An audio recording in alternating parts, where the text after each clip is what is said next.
తెలంగాణ కట్టు బొట్టు ఆచారం సంప్రదాయం ఏదైనా విభిన్నంగా ఉంటుంది. చాలా ప్రకృతికి చాలా దగ్గరగా ఉంటుంది.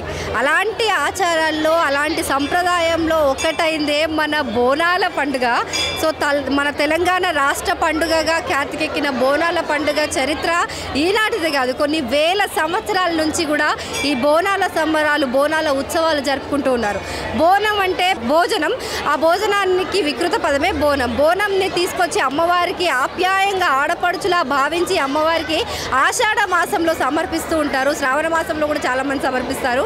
సో ఏ మాసమైనా సరే అమ్మవారికి మనస్ఫూర్తిగా సమర్పించే ఒక బోనాన్ని చాలా పవిత్రంగా భావిస్తారు మన దగ్గర. సో అలాంటి అమ్మవార్లు చాలా చాలా పవర్ఫుల్ ఉంటారు. చాలామంది ఎంతమంది భక్తులను పిలిపించుకుంటూ ఉంటారు. అలాంటి ఒక శక్తివంతమైన ఒక ఆలయానికి ఇవాళ మనం ఇప్పుడు వచ్చేసాం. సో చంపాపేట్ నల్లపోచమ్మ ఎర్రపోచమ్మ ఆలయం గురించి మీకు తెలుసా?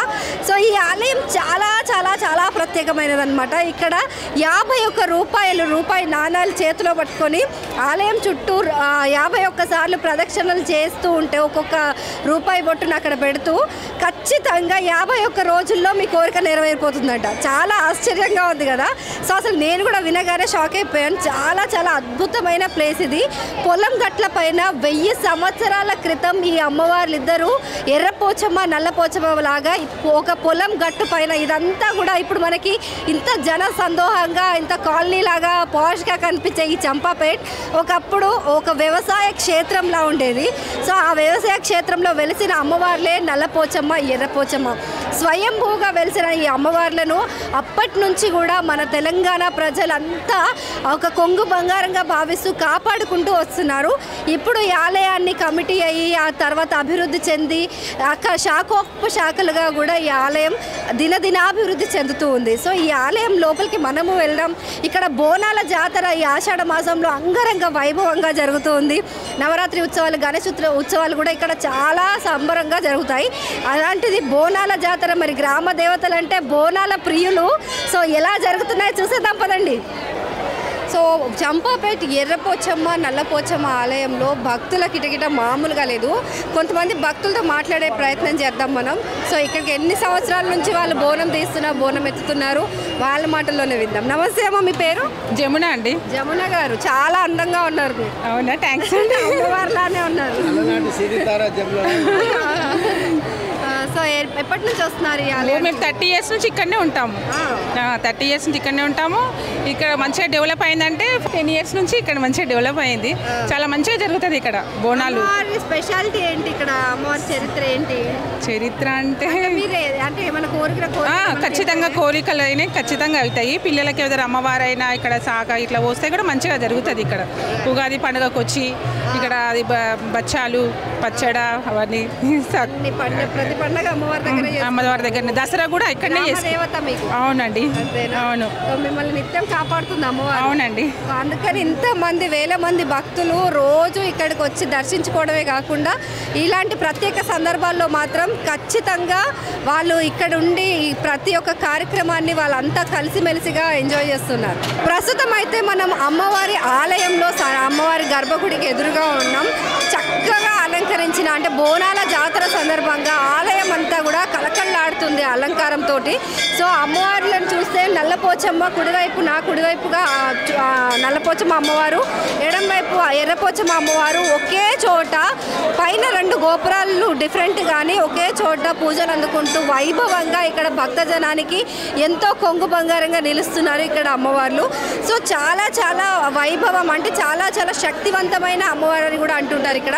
ఎందుకంటే ఎక్కడెక్కడి నుంచో ఈ చుట్టుపక్కల ఎంజాల్, ఇబ్రహీంపట్నం ఇక్కడ నుంచి గ్రామాల నుంచి కూడా ఇక్కడికి తరలి వచ్చి అమ్మవారికి బోనం సమర్పిస్తున్నారు. అంటే ఎంత శక్తివంతమైంది. ఏ కోరిక తీరినా కూడా కొద్ది రోజుల్లోనే ఈ అమ్మవారు అనేది మనకి కోరిక నెరవేర్చేస్తూ ఉందన్నమాట. సో అద్భుతమైన శక్తివంతమైన అమ్మవారు ఎర్రపోచమ్మ నల్లపోచమ్మ ఆలయం ఇక్కడ మనకి చంపాపేటలో కొలువుదీరింది. సో వెళ్ళి అమ్మవార్లను చూసేద్దాం పదండి.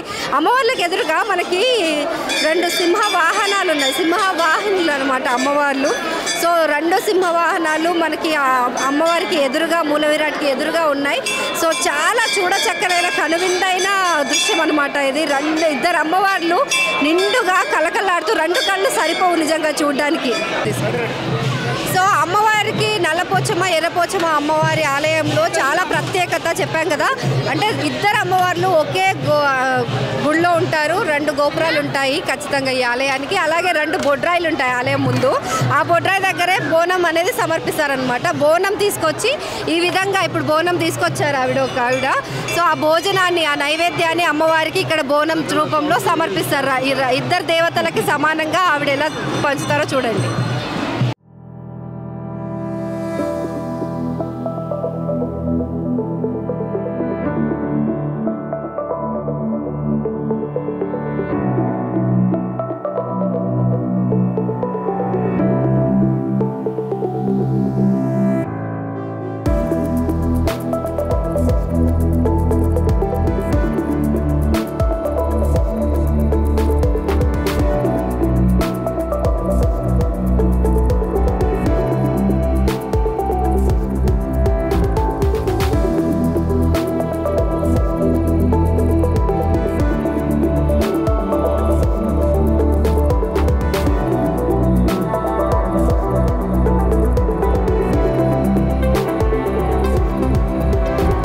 శ్రీ నల్లపోచమ్మ ఎర్రపోచమ్మ అమ్మవారు గత కొన్ని సంవత్సరాల నుంచి అమ్మవారు కొలువై ఉన్నారు.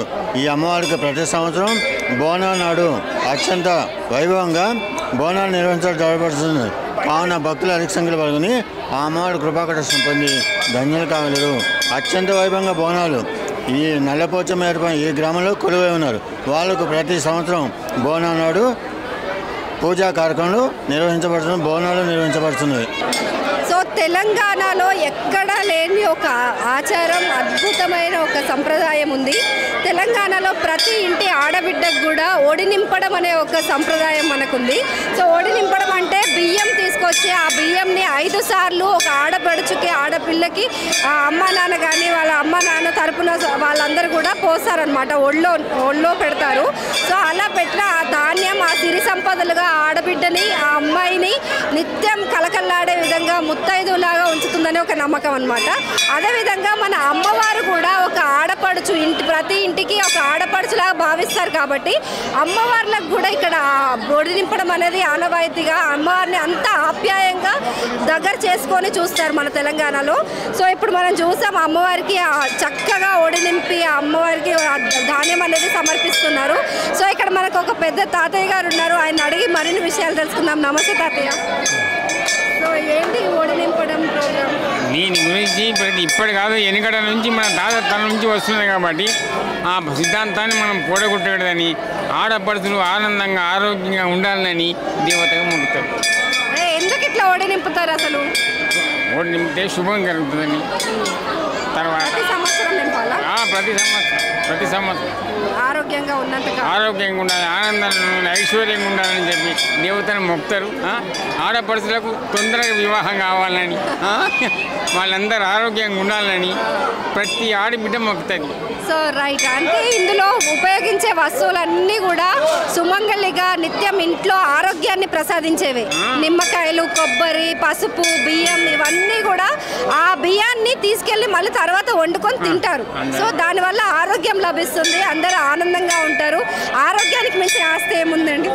సో అందుకని ఆ సాంప్రదాయం పుట్టింది తెలంగాణలో. కానీ ఇప్పటికీ కూడా చాలా పదిలంగా సంరక్షించుకుంటూ అమ్మవారిని కూడా ఒక ఆడపడుచులా ఇంటి మనిషిలా భావించే గొప్ప ఆచారం మనది. సో ఇది ఇలా కొనసాగుతుంది ఎర్రపోచమ్మ నల్లపోచమ్మ ఆలయంలో. నైజాం ప్రభు ఉన్నప్పటి నుంచి కూడా దాదాపు 400 సంవత్సరాల నుంచి నైజాం ప్రభువే ఈ ప్రొసీజర్ను, ఈ పద్ధతిని పాటించాడు. ఆయన కూడా పాటించారు. సో మన వేల ఏళ్ల క్రితం నాటి మన చరిత్రను, మన ఆచారాన్ని, మన సంప్రదాయాన్ని నిజాం రాజులు ఇక్కడికి వచ్చినప్పటికీ వాళ్ళ ఆచార సిద్ధాంతాలు వేరే అయినప్పటికీ కూడా ఆయన కూడా ఇవన్నీ పాటించారు. ఆయన కూడా ఇందులోని ఆరోగ్య రహస్యాన్ని అర్థం చేసుకున్నారు. ఇంట్లో ఉన్న ఈ నల్లపోచమ్మ ఎర్రపోచమ్మ ఆలయం చాలా ప్రఖ్యాతిగాంచింది. వేలాది మంది భక్తులు ఇక్కడికి ఎంతో ఘనంగా తరలి వస్తూ బోనాలు అయితే సమర్పిస్తున్నారు. అయితే ఈ ఆలయ మాజీ చైర్పర్సన్ మరియు డోనర్ కూడా జిట్టా సురేందర్ రెడ్డి గారు మనతో పాటు ఉన్నారు. ఆయన అడిగి ఆలయ విశేషాలు మరిన్ని తెలుసుకుందాం. నమస్తే అండి. నమస్తే సంగీత గారు.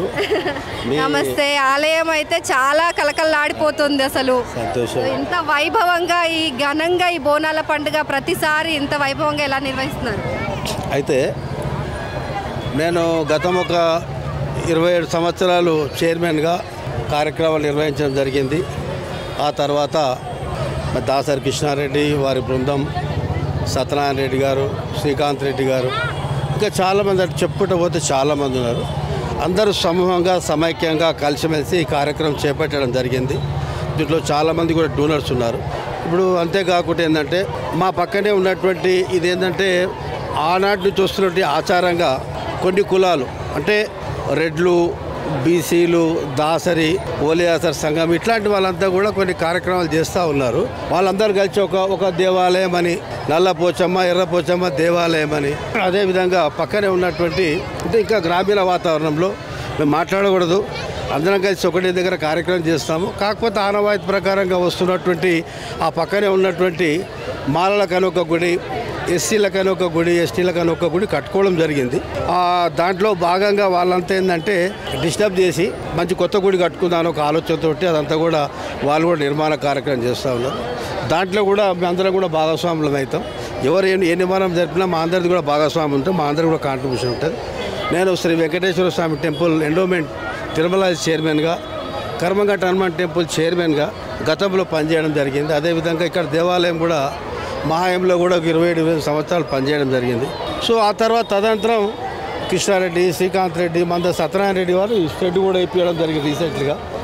అదంతా కూడా వెనక భాగం ఏదైతుందో మంద ఫ్యామిలీ ముంగడ షెడ్ ఏర్పాటు చేయడం జరిగింది. వెనకాల ఉన్నటువంటి దేవాలయం ఏదైతుందో దాన్ని అందరూ కూడా కలిసి అప్పట్లో చాలామంది గ్రామస్తులు, డోనర్స్ అందరి సహకారంతో కూడా దేవాలయం డెవలప్మెంట్ చేయడం జరిగింది. అంటే ఈ గ్రామంలో గతంలో ఏదైతే పంచాయత్ వ్యవస్థ ఉన్న తర్వాత, గ్రామ పంచాయతీ వ్యవస్థ ఉన్న తర్వాత మున్సిపాలిటీ ఏర్పడ్డది. నగర పంచాయతీ ఏర్పడిన తర్వాత మళ్ళీ మున్సిపల్ కార్పొరేషన్ జిహెచ్ఎంసీలో విలీనమైన తర్వాత ఈ ప్రాంతం అంతా కూడా బాగా అభివృద్ధి చెందింది. ఇక్కడ కల్వకుర్తి కానీ ఇబ్రాహీంపట్నం కానీ పరిసర ప్రాంతాల నుంచి అంటే సుమారు ఒక 10-12 మండలాల నుంచి ఈ పక్కన ఉన్నటువంటి మహేశ్వరం కానీ, కందుకూరు కానీ, ఇక్కడ పోతే ఇబ్రాహీంపట్నం కానీ, యాచారం కానీ, మరి అదేవిధంగా ఈ పక్కనే ఉన్నటువంటి యాంజాల్ కానీ వీళ్ళంతా కూడా చెంపాపేట ప్రాంతాన ఎడ్యుకేషన్ హబ్గా ఉండదన్న ఒక ఉద్దేశంతో వాళ్ళు ఇక్కడ వచ్చేందంటే స్థిరంగా రెంట్లు ఉండడం కానీ ఇట్లాంటి కార్యక్రమాలు చేయడం. ఇక్కడ లోకల్గా ఉన్నటువంటి రేట్లు కానీ కొంచెం ఆర్థికంగా ఎదిగినటువంటి వాళ్ళేమో కాలనీళ్ళకి వెళ్ళిపోయారు, విల్లాలలోకి వెళ్ళిపోయారు.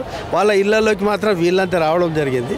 వాళ్ళందరూ కలుపుకుంటే ఇవాళ వేలాది మందిగా ఆనాడు 1000-2500 తోటి ప్రారంభమైనటువంటి దినచర్యలో భాగంగా ఇంతింతై మానై మహావృక్షమైనట్టు మరి సమూహం సమైక్యత పట్టరానిగా ఉంటుంది. మీరే చూస్తున్నారు మీ కెమెరా సాక్షిగా. మరి పరిసర ప్రాంతాల్లో ఉన్నటువంటి వాళ్ళు ఒక్కరా ఇద్దరా అంటే చెప్పలేం.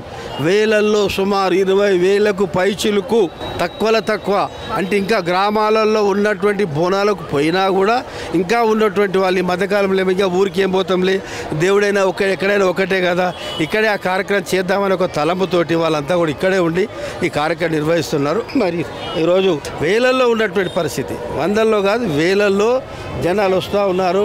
అక్కడ పోతే ఇక్కడ ఓలియాసర్ సంఘం అని, అక్కడ జోసేగోంద్ల సంఘం, ఇక్కడ పోతే నవజీవన జ్యోతి యువజన సంఘం, అదేవిధంగా సూర్యవంశీనగర్, గడ్డ మీద మాంకాలమ్మ బస్తీ, కుమ్మర్ బస్తీ, ఏడ బస్తీ ఒక్కటి కాదు ఈ ప్రాంతంలో ఉన్నటువంటి సుమారు 18-20 ఆర్గనైజేషన్ అన్ఆర్గనైజ్డ్ సెక్టార్స్ ఏవైతున్నాయో వాళ్ళంతా కూడా ఈరోజు ఒక్క దగ్గర చేతి అమ్మవారిని కొలుస్తాం. ఈ చెంపాపేట యొక్క ప్రత్యేకత ఏంటంటే ఎన్నికల్లో ఇంకెప్పుడేమన్నా మాట్లాడుకున్నా కూడా అలాంటివి మాకు ఏముండే, మేమంతా ఒక్కటే, మేము కులాలు మావి మతాలు మేము అనేటటువంటి ఒక ఆలోచనతో ఉంటాం. ఎన్నికల నాడే ఏదో అనుకుంటాం, ఎవరికి వాళ్ళ పార్టీలో పని చేసుకుంటే వెళ్ళిపోతాం. ఆ తర్వాత ఏంటంటే కులాల ప్రస్తావన వచ్చినప్పుడు ఏదో ఒక రోజు మాట్లాడుకుంటే వెళ్ళిపోతాం. ఈ అమ్మవార్ల కార్యక్రమం ఏముంటుందమ్మా, అందరు కలిసి కట్టుగా చేసుకుంటారు. అయితే భాగ్యనగరంలో ఇన్ని దేవాలయాలు ఉన్నప్పటికీ కూడా కొన్ని మాత్రమే అంటే ఉజ్జయిని మహంకాళి అమ్మవారు కానివ్వండి, లాల్ దర్వాజా మహంకాళి అమ్మవారు, ఇలా కొన్ని ప్రత్యేకమైన ఆలయాలు మాత్రం ఉన్నాయి.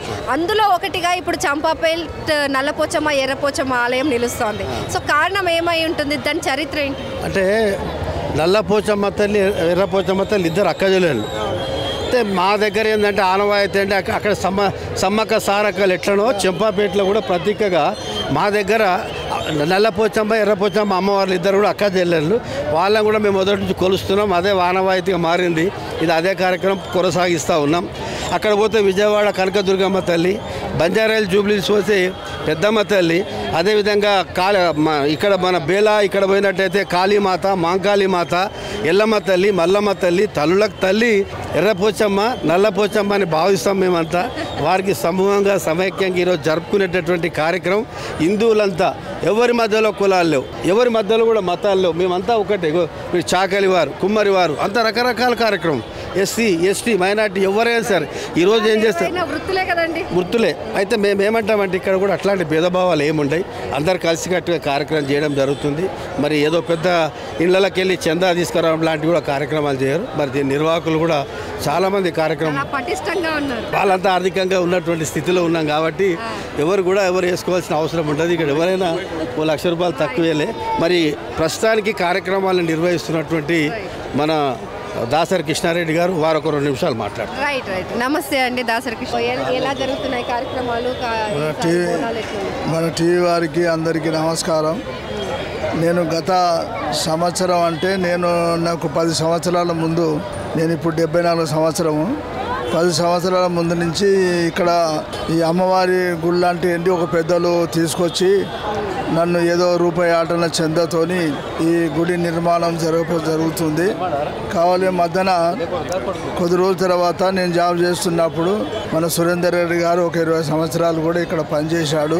ఆ తర్వాత నేను రిటైర్డ్ అయిన తర్వాత నాకు ఒక ఆలోచన వచ్చింది.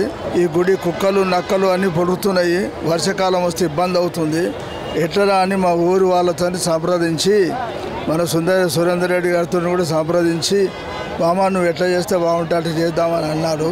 కాబట్టి అప్పుడు నాకు ఆలోచించి ప్రతి ఒక్కరితో చందా చేసుకొని చాలా కష్టాలతోని ఈ గుడి నిర్మించాలని సంకల్పించి ప్రతి కులం మతం లేకుండా అందరం ఒకటే భావంగా ఉండాలని దీన్ని నిర్మించడం జరిగింది. మీరు ఆ రోజు సంకల్పించిన సంకల్పం ఇవాళ నిజంగా ఇంతమంది భక్తులకు ఒక అండదండగా నిలుస్తున్నారు. అమ్మవారు చాలా చక్కగా చల్లగా ఉన్నారు, అందరినీ మంచిగా కాపాడుతున్నారు. సో ఈ ఆలయానికి చాలా మంది భక్తులు, ఆడవాళ్ళు అంటే చాలా చోట్ల అయితే అమ్మవారికి నైవేద్యం సమర్పించడానికి స్త్రీలే వస్తుంటారు, కానీ ఇక్కడ చాలా మంది యువకులు కూడా కనిపిస్తున్నారు. సో వాళ్ళు కూడా అడిగి తెలుసుకుందాం మీ ఆలయం గురించి. అంటే అబ్బాయిలకి పెద్ద భక్తి ఉండదు అని అంటుంటారు. సో ఏంటి నవీన్, మీకు ఎలా ఈ భక్తి అంటే ఇక్కడ అమ్మవారు చాలా బాగా పవిత్రమైంది అన్నమాట. ఇక్కడ ఎక్కడ కూడా మనకి నల్లపోచమ్మ, ఎర్రపోచమ్మ అనేటోళ్ళు ఒక దగ్గర కలిసి ఉండరన్నమాట. కానీ ఇక్కడికి వచ్చేసరికి మనకు నల్లపోచమ్మ, ఎర్రపోచమ్మ ఒకే గుడిలో ఉండడం అనేది చాలా విశేషం అనేది. కానీ ఎక్కడ చూసినా కూడా, ఏ ఊర్లో చూసినా కూడా ఒక మూలకు ఊరి అవతల నల్లపోచమ్మ, ఊరిలో ఎర్రపోచమ్మ ఉండడం జరుగుతుందన్నమాట. అంటే ఒక వెనకడ మన పెద్దలు చెప్పిన ప్రకారం ఫస్ట్ నల్లపోచమ్మ అనేది శివుడికి పుట్టడం జరిగింది. దాని తర్వాత నల్లగా ఉందని చెప్పేసి శివుడికి నచ్చక దాన్ని మళ్ళీ అగ్గిలో వారేసిందని చెప్పేసి అని, తర్వాత అదే ప్లేస్లో మళ్ళీ పార్వతమ్మ చూస్తే తిడుతుంది నన్ను చెప్పేసి శివుడు ఒక ఎర్రపోచమ్మని పుట్టించడం జరిగింది. అది కొద్ది రోజులు పెరిగిన తర్వాత మళ్ళీ నల్లపోచమ్మ తెలుసుకోవడం అని జరగడం పెద్ద కథ, అందరికీ తెలుసు ఆ విషయం. అది మనకు పెద్దలు చెప్పింది, టీవీలో చూసింది మనము. కానీ ఇప్పుడు ఇక్కడ ఒకే చోట ఇద్దరు ఉండడం అనేది చాలా విశేషం అన్నమాట. అంటే నార్మల్గా అమ్మవారిని బయట, ఊరి బయట వదిలేశారు కాబట్టి నల్లపోచమ్మ ఊరి బయట గ్రామ పొలిమేరలో ఉంటుందన్న, పొలిమేరగా భక్తుల్ని ఆశీర్వదిస్తుంది. ఊరు లోపల ఎర్రపోచమ్మ ఉంటుంది. సో అలా కాకుండా ఒకే చోట 2 గోపురాలు ఒకే పక్కనే ఉండడం విశేషం, చాలా విశేషం అది. అండ్ ఇక్కడ చాలా మంది బోనాలు కూడా సమర్పిస్తున్నారు. ఇక్కడ బోనాలు సమర్పించడం ఏంటంటే ఇది మన పోతులింగ అన్నమాట. ఇక్కడ ఎవరికైనా ఒక బంట ఉంటారు కదా, వాళ్ళ తమ్ముడు, నల్లపోచమ్మకి కానీ ఎర్రపోచమ్మ కానీ తమ్ముడు అంటే పోతులింగ అన్న. ప్రతి ఒక్క దేవులకి, ఎల్లమ్మకైనా మల్లన్నకైనా అందరికీ చిన్నోడు తమ్ముడు. ఈయనకు ఆకలి ఎక్కువ ఎంత తిన్నా సరిపోదన్నమాట. దానికి ఇప్పుడు మన ఒక వరం ఇస్తారన్నమాట పోచమ్మ నల్లపోచమ్మ. ఏం వరం ఇస్తుందంటే తమ్ముడికి ఎంత తిన్నా సరిపోదు, ఇట్లా భక్తులందరూ బోనాలు తీసుకొచ్చి నీకు ఇక్కడ సమర్పిస్తారు. మాకు నైవేద్యంగా సమర్పించినప్పుడు ఆ నైవేద్యం నుంచి తీసుకొని కుమ్మరి వాళ్ళు తీసుకొని 7 మెతుకులు నీకు ఎడమ చేతి ఇట్లా వెనకాలకు పెడతారు. దాన్ని ఎడమ చేతితో తీసుకొని తింటే నీకు 7 పుట్లుగా ఉంటుందని చెప్పేసి, అప్పుడు ఆకలి తీరుతుందని చెప్పేసి తమ్మునికి ఇప్పుడు ఒక వరం ఇస్తారన్నమాట. అప్పటి నుంచి ఇప్పుడు కుమ్మరి వాళ్ళ దగ్గరికి తీసుకొచ్చి బోనాలు చేయించుకొని అవన్నీ తీసుకొచ్చి ఇక్కడ నైవేద్యం పెట్టడం జరుగుతుంది. నైవేద్యం పెట్టితే అమ్మకు మన కళ్ళు శాఖలు, బెల్లం శాఖలు అన్నీ వేయడం జరుగుతుంది అన్నమాట. ఆమె కొంగు బంగారమే మన ఇంట్లో ఖచ్చితంగా వెలుస్తుంది, కోరుకునే కోరికలు నెరవేరుస్తుంది. చాలా బాగా చక్కగా చెప్పారు. అసలు ఈ తరంలో యువకులు ఇంత ఇంట్రెస్ట్ పెట్టి దేవుళ్ళ పైన భక్తిభావంతో ఉండట్లేదు. కానీ నవీన్ అయితే చాలా చక్కగా వివరించారు. ఇప్పటి వరకు మామూలుగా పెద్దవాళ్ళు కూడా ఇంత సవివరంగా వివరించలేదు మనకి. So thank you so much Naveen. So చంపాపేటలో మనకి సిటీల్లో నిర్వహించినట్టుగా కాకుండా గ్రామాల్లో అచ్చంగా ఏ విధంగా అయితే బోనాలు నిర్వహిస్తారో సమూహంగా అందరూ ఆడవాళ్ళంతా కూడా అందంగా రెడీ అయ్యి అందంగా ముస్తాబయ్యి అమ్మవారికి ఒకేసారి అందరు కూడా బోనాలు సమర్పించడం జరుగుతుంది. చూడటానికి చాలా వైభవంగా ఉంది ఈ ఆలయంలో ఇలా బోనాలు నిర్వహించడం. సో వాళ్ళు అడిగి తెలుసుకుందాం ఇంత గ్రాండ్గా ఇంత హ్యాపీగా ఈ బోనాలను ఎవ్రీ ఇయర్ ఎలా నిర్వహించుకుంటున్నారు. నమస్తే అండి, మీ పేరు? అవంతి అండి. అవంతి గారు. సో ఈ ఆలయంలో చూస్తే మామూలుగా సిటీల్లో అయితే ఒకరొకరు వెళ్ళి ఎవరి వారే బోనాలు సమర్పిస్తారు. కానీ ఇక్కడ అలా కాదు, వాడలు అమ్మాయిలు అందరు కలిసి ఒకటేసారి గుంపుగా వచ్చి సమర్పిస్తున్నారు. మేము మా ఏరియా మొత్తము ఒకటేసారి తీస్తాము. మేము కుటుంబ సభ్యులం అందరం ఒకటే, మేము మా గల్లీ వాసుల నుంచి మేమందరం ఒకటేసారి అమ్మవారికి సమర్పిస్తాము. మా అమ్మవారు మాకు ఎప్పుడు కాపాడుకుంటూ వస్తుంది. ప్రతి ఏటా మేము బోనం తీస్తున్నాము. ఇప్పటికి మేము 30 సంవత్సరాలు అవుతుంది బోనం చేయబట్టి. చాలా అనుకున్నట్టు ఇస్తుంది మాకు అనుగ్రహం. కొంగు బంగారం అనమాట మనం. సో ప్రతిసారి కూడా ప్రతి ఊర్లో అమ్మవారు ఎర్రపోచమ్మ ఊర్లో ఉండడం, నల్లపోచమ్మ ఊరి బయట పొలిమేరలో ఉండడం చూస్తుంటాం. కానీ ఈ ఆలయంలో చాలా స్పెషల్గా అమ్మవార్లు ఇద్దరు ఒకే చోట అక్క చెల్లెలు కలిసి ఉన్నారు. సో ఎలా చూస్తారు మీరు మీ ఊర్లో? అక్క చెల్లెలు కాదు, వాళ్ళిద్దరు ఒకటే, అమ్మవార్లిద్దరు ఒక్కటే, వాళ్ళిద్దరు ఒక్కటే. కాకపోతే పార్వతీదేవి నల్లవోషం సృష్టిస్తుంది, నా ఎర్రవోషమే శంకరుడు సృష్టిస్తాడు. అంతే, వాళ్ళిద్దరు ఒకటే. కానీ రూపాలు వేరని ప్రతిపిస్తారు, కానీ అందరూ ఒకటే మాకు. మా శివశక్తులకైతే అన్ని దేవుళ్ళు ఒకటే అండి. అందరు దేవుళ్ళని నమ్మి రంగం ఎక్కినప్పుడు అమ్మవారు చెప్పింది అలానే పాటించండి. మంకాలమ్మ దగ్గరికి వెళ్ళి అందరు సహకారాలు సమర్పించండి. Thank you. సో ఇక్కడ కూడా రంగం నిర్వహిస్తారా? లేదండి, నార్మల్గా బోనాలు అనగానే మనకు పోతురాజులు శివశక్తులే చాలా మెయిన్. అసలు శివశక్తి అని అంటే ఏంటి? అమ్మవారు ఎలా పొందుతారు మీరు? శివశక్తి అంటే మేము దేవుణ్ణి ఆరాధిస్తూనే ఉంటాము. మాకు కొన్ని తరాల నుంచి ఉన్నది. కాకపోతే ఈ మధ్యలో అమ్మవారు వచ్చి మాకు పండుగలు జరిపించుకున్నాడు, మేము వెళ్ళి పండుగలు జరిపించుడు, మాకు శిశువులు ఉండు, మేము గురువులమై వాళ్ళకి శిశువులకు బోధించుడు, ఇవన్నీ జరుగుతున్నాయండి. సో పూజ ఆధిక్యాలన్నీ మీరు తెలుసుకుంటారు, నిత్యం అమ్మవారి సన్నిధిలో ఉంటారు కాబట్టి అమ్మవారు మిమ్మల్ని ఆవాహిస్తారు. సో ఎలా అనిపిస్తాం? చాలా నీరసం అయిపోతారంట కదా అమ్మవారు ఆవహించిన తర్వాత? చాలా నీరసం అలా అవుతుందండి. అవుతుంది. సో ఎలాంటి ప్రికాషన్స్ తీసుకుంటారు మరి? ఏం ప్రికాషన్స్ లేవు, మొత్తం అమ్మవారి మీదే భారం. అంతేనా? అంతే, మాదేం ప్రికాషన్ లేవు, ముందు బాటు ఆ జాగ్రత్తలు ఏమి లేవు, మొత్తం ఆ తల్లే మాకు. So thank you so much. చాలా చాలా బాగుంది మీ బోనాలు అందరు కూడా. మీ అమ్మ, మీ పేరు? అండి శ్రీలత. శ్రీలత గారు, సో మీరు కూడా? అవునండి, నాకు అమ్మవారు వచ్చేసి 2 years అవుతుంది. ఇక మంచైనా చెడైనా ఆమె మాకు ముందు అన్నీ చూసుకుంటుంది. ఇక ఆమె మీదనే భారం వేసి ఉంచినాం. అమ్మ, మీకు ఫస్ట్ మొదటిసారి దేవుడు వచ్చినప్పుడు ఎలా అనిపించింది? ఇక పూనికంలాగా మొత్తము షివర్ అయిపోయింది. ఇక తర్వాతకి ఆమె బల్కంపేటలో వచ్చేసింది. నాకు బల్కంపేటలో ఎల్లమ్మ బల్కంపేటలో. అంటే ఇప్పుడు దేవతలు ఆవహిస్తారు, కానీ ఆ దేవతే పర్టికులర్ దేవత వచ్చిందని ఎలా తెలుస్తుంది మీకు?